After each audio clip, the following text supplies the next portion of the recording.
So we got a 1, a 2, and a 3, and a subdued. Hey now, Metal Mike coming at you. So we just got done with that sewing machine. Went perfect. $25. Personal property sold at a loss. Awesome. Bye-bye sewing machine, and that's great too because it's always a gamble. You don't know how long you're going to have to sit on a piece of junk like that. Bread and butter. Thumbs up. So what can we talk about today? Let's talk about picking and getting out to those garage sales and stuff. It's never been tougher. So much competition. Absolutely brutal out there. Really, the early bird gets the worm. Realistically, if you want to be on their level, you'd even want to be getting out at 5 a.m. and prior, day before, and hitting it hard. I myself don't do that. I've always subscribed to simply the water vein, following it for luck. Having a green thumb simply meaning, I'm good at finding old vintage stuff. Been doing it since I was a young boy. If you have that same type of vibe going, you're probably best just riding it out like that, and that kind of will separate you from the other buzzards, as I like to call them. Though in the end, we're all buzzards. But man, it's freaking gross out there. As far as competition-wise, it's freaking tough. Absolutely, so many people doing it. And such is the game, but that's what makes it exciting, right? Trying to find a treasure before someone else too. You can go at it from that aspect, or you can do it for the simple pleasure of finding it, or you can do it simply all business. You don't even need to like what you're doing, but you can get out there and you can find it. Best for me is to keep your finger in every little hole, meaning try all angles, try them, quit trying them, try a different one, go back to old ideas. Be more specific. Let's say that you do well at garage sales. Step away from it. Do estate sales. If you do both, fine. Also drive out on trash night. Do a little Sanford and Son junking. If you see an older senior citizen in the yard raking the yard, stop. Have a calling card done. A flyer made up. Pull over. Talk to them. Speak to them. Another approach. Organization. Helping people. Barter situation, bartering your labor for items, meaning simply you'll clean out their garage and you can keep anything you need, or the rest goes to the dump. They pay for the dump ball. They pay for the dumpster. If you only have a truck, get out there and you can hire your services. You can go to realtors and speak to them. A lot of realtors, they have so many houses and business properties on the market that they need them clean. Everyone leaves behind junk, and a lot of these guys just want that stuff gone. You can do that relatively very cheap, maybe just cover your gas, a little bit of labor, and taking it to the dump, which is the cheapest route if you do it yourself. If you got a pickup truck or an old van, you're freaking set. And as you do that, there's going to be a cool item here and there, and those are all bonuses. So, sometimes that one cool item can make the whole job worthwhile, and then you still got paid for it anyway. I also used to, when I did junk removal, I would even, for seniors and stuff, I would haul everything away for free. And, of course, there was always cool shit. That was the whole idea. There were some times there probably wasn't such cool stuff, looking back on it, but overall I can say that the hard work, the winning and the losing parts of it are all worth it in the end if you just keep on up that mountain. Mount Everest you're climbing, remember, that's what life is, a brutal, brutal mountain that we got to keep pounding it out. So failure is a positive in all reality. It seems absurd, no one wants to teach failure. Do we want to fail? Absolutely frickin' not. But it is a character builder and will allow you to learn from the situation what not to do. I think that's what, every time you fail at something, look how you can correct it the next time so that you don't do it that way. And isn't that life? Very simple. Vicious circle. So, bread and butter. Got rid of that sewing machine. See, and I just simply was bored the other day. I had a little window of time. I went and hit the alleys, probably drove maybe 45 minutes. I think I got that old sewing machine, and gosh, maybe one other old thing. I think I got an old Schwinn bike frame that, I'll sell at a garage sale for a few bucks, whatever. And that's kind of fun. Kind of keeps you out. And you never know, too. You could be driving down the alley, and I'm telling you, there can be the most amazing antique sitting there. from an oddball, unique one to simply just an oak mission oak desk. I've seen it, lived it, and I'm telling you, don't let the naysayers beat you down and tell you that you can't find it. You can find it. There's tons of it. Don't believe that crap. There is freaking tons of attics, tons of basements, garages, effing stuff to the hilt with stuff. So don't fall for that old crap. Keep your nose to the grind. Literally anything can be found out there. Urban archaeologists, man. Get out there, find the treasure. All right, enough babbling. What can we show you? You know, we all want to see some junk, right? You don't want to look at my ugly mug the whole frickin' time. So let me try to think of something I can show you. Let's just go into the old cabin and see if we can find something stupid to look at. All right. Let's go in here. Right off the bat. What do I see? Don't know if it's in one of my other videos, but here it is. It is... Get this hammer and these screws out of here. What the hell are they doing out here? I'm going to show you this old cast iron base. See, it's a planter. Some are broke off. I got 1, 2, and 3, and 1 is missing on these arms. It's, well, you know, I might be 5'6", 5'7", 5'5". We don't know how freaking tall I am, but it's probably waist high on me, just a little bit taller. I'm sure there's a way to remove these. Obviously, look, they swing at some point, and there's a gap here. Maybe this comes out and the screw can be shortened, so you could pull out these missing ones and just use the ones that are there, which is still a lot. 1, 2, 3, 4, 5, and 6. Nice early 1900s piece. Kind of common. Since originally when I found it, I got this from Gilbert. This was one of the last finds that I got from him over there at his shop in St. Paul. Got it for 20 bucks, and since then, when I got it myself, I had never seen one before, but since then I've seen actually 2 of them pop up, so not that uncommon. Still a neat piece. Now here's a great piece that I frickin' seen on Pickers the other night, which is awesome. It seems lately I've had a lot of that happen. I'll find it, and then it's on the next show, almost the next show. And that doesn't mean nothing. I'm not trying to say anything by it, but it's just funny. It's an auto sickle. That's the brand.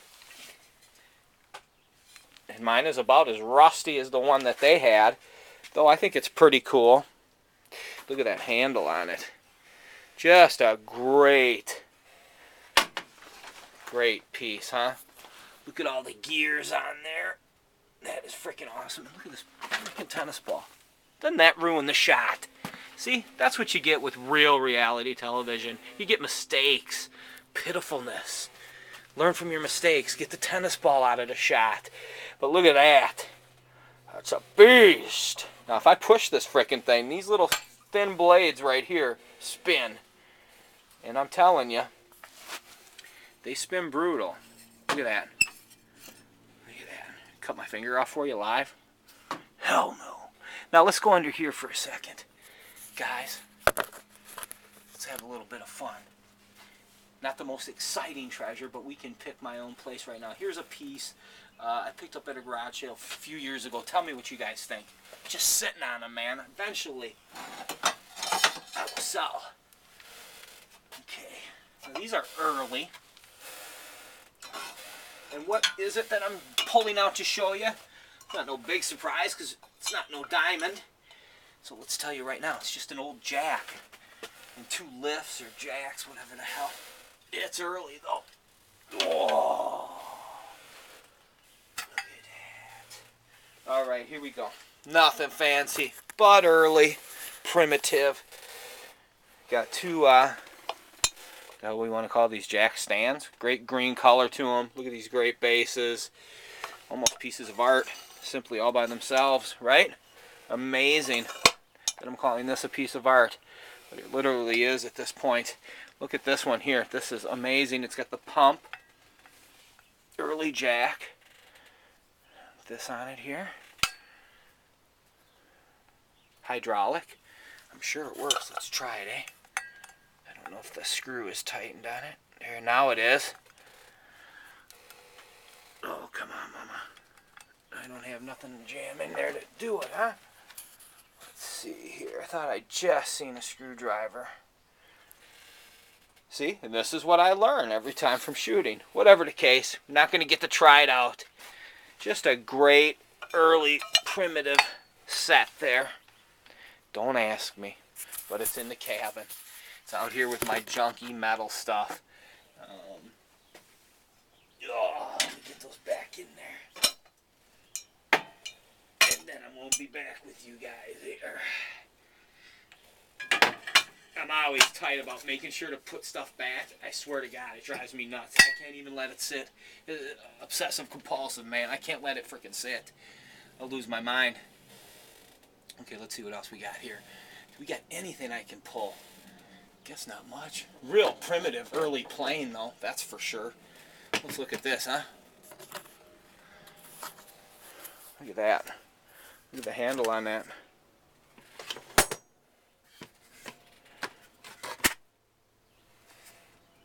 Early.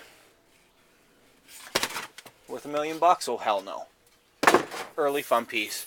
Great for collectors. Okay, what can we show you now? What else do we got? We got to randomly grab something here. Here we go. Aren't these common as shit? I remember getting excited early on in the game when I first started junking about these.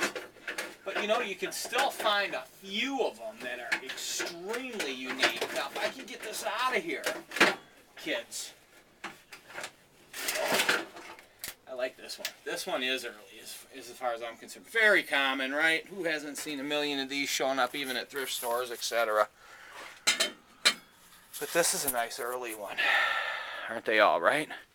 But this is what I like about it. This is really ornate. I dig it. I freaking dig it. Damn, that's too bad that that's gone on there. Would love to have been able to tell you the name of it. So, that's in my junk.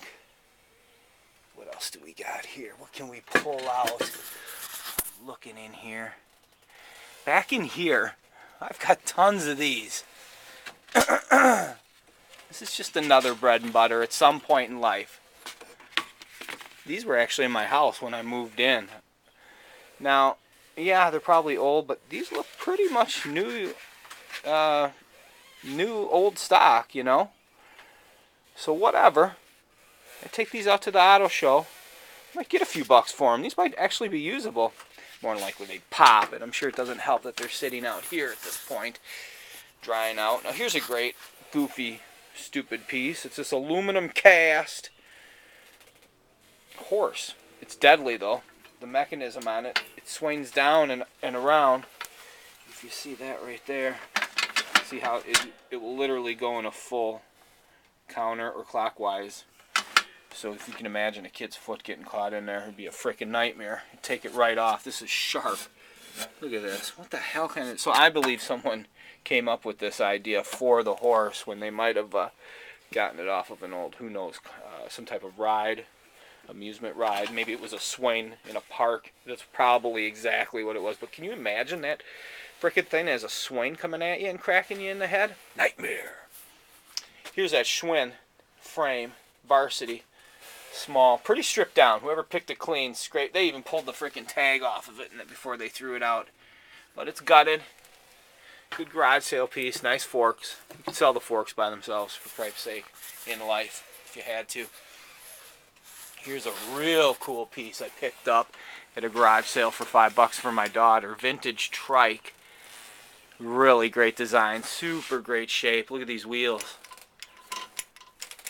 Look at that tail end on it. Gotta love it.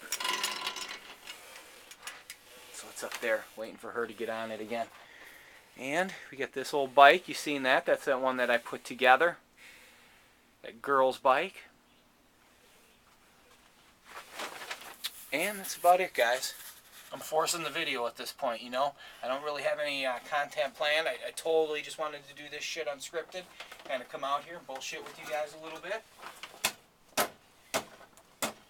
Isn't that how it is in life? You bump into someone, you bullshit. That's what I'm doing. You don't script that. You run into someone at the gas station you haven't seen in years or a month or whatever. You just talk to them. You don't pull out a script. You don't fucking read off anything. You just shoot from the hip, and that's what I was doing today. I wanted to hang with you guys just a little bit when I had the time. And so, hey, I'm feeling good. Good day. Daughter's sleeping. Got the baby monitor. Water. I have roof. So pitiful. Listen, not a ride. Hey now! Keep picking, keep hunting.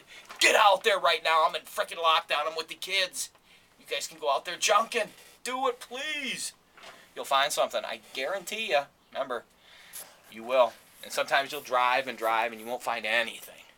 And then the very freaking next day, you will. So, man, it's just all about getting out there. Keep pounding it. Keep staying positive. Keep climbing that freaking mountain. Mount Everest. Dead all scattered on the top of that mountain all the way up to the top. People that have tried. Life's a blessing. Every single day. You got that opportunity. Let's freaking live it, man. We love this stuff. We love this junk. Whatever your reason is behind it, whether it's just purely business, making money, whether it's purely getting out there and finding the treasure. Let's do it! Hey now! Metal Mike. Probably just woke my daughter up. That was stupid. But you guys get out there, hunt.